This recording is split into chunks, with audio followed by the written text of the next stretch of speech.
Today's story is titled Daniel and the Scary Sleepover, one of the most famous Bible stories of all, and it comes from Daniel chapter 6.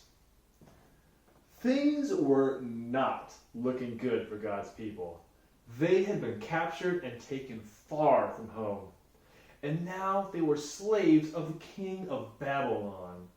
But God had not left his people. God never leaves his people. He was with them, and he was looking after them.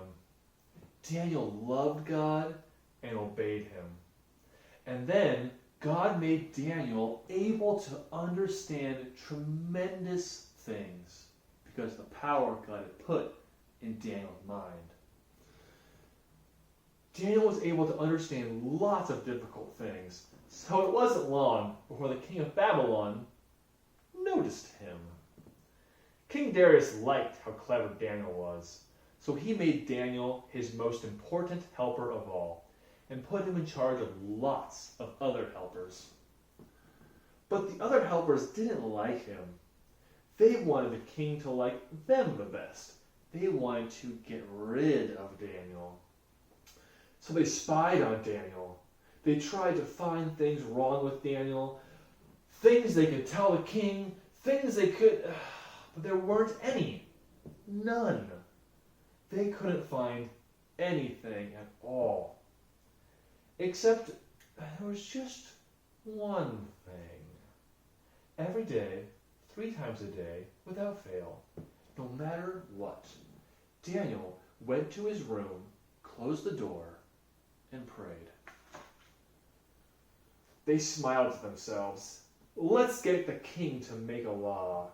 No one is allowed to pray to anyone except the king. Daniel won't obey this law, and he will be punished. They were pleased with themselves for being so clever and hurried off to tell the king. The king, tricked by their plan, liked their idea. He didn't know they were tricking him, so he made it into a law. Everyone must pray only to me. And if you don't, the lions will have you for their dinner. Daniel heard this, and he knew it was wrong to pray to anyone except God. He had to do what God said, whatever it cost him, even if it meant he would die. So Daniel went up into his room, closed the door, and prayed. Oh, yikes. And that's just what the bad men knew Daniel would do. They skipped straight off to tell the king, "Oh, your most glittering highness, your law says, does it not, that everyone must pray to you alone, sire?" "Yes," said the king.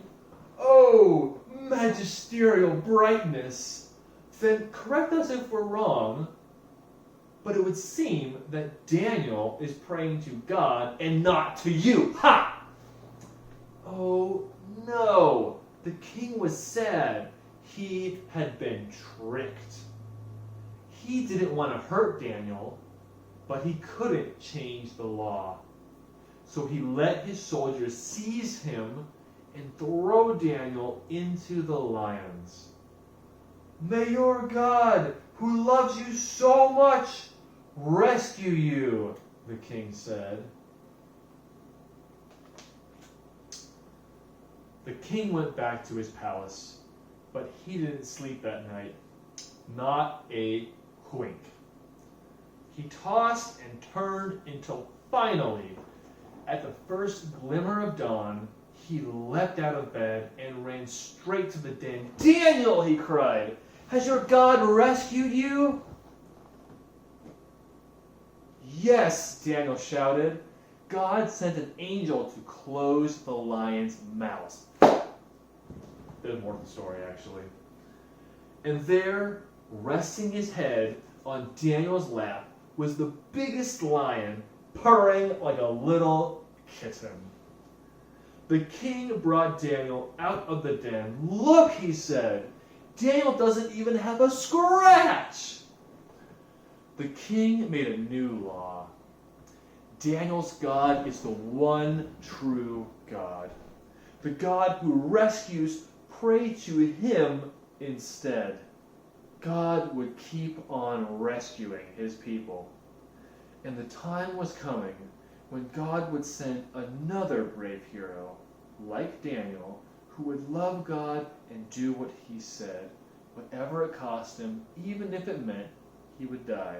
Can you think of who that might be? And together, they would pull off the greatest rescue the world has ever known. That's a pretty great rescue story, guys. That actually happened to a real life person thousands of years ago. It was a man of God, a Christian, powerful man, and there was a law passed that said you had to pray to some dude, and he said, no way, I will pray to God alone.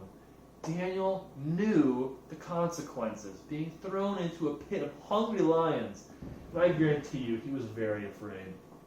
But he said, I'm going to obey God no matter what.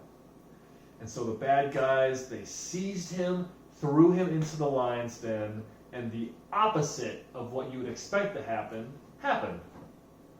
The mouths of those lions shut tight, and they were pacified, which means they were made like house cats, just like meow, meow, meow, meow. And Daniel was rescued, and that is a pretty great rescue story. But the final line here is talking about Jesus rescuing us, when it says, together, God and Jesus, they would pull off the greatest rescue the world has ever known.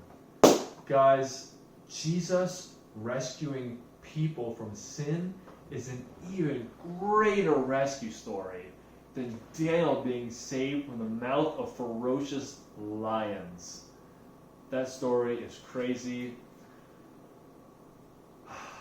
God is crazy. God is crazy in love with you. Amen. Have a nice day.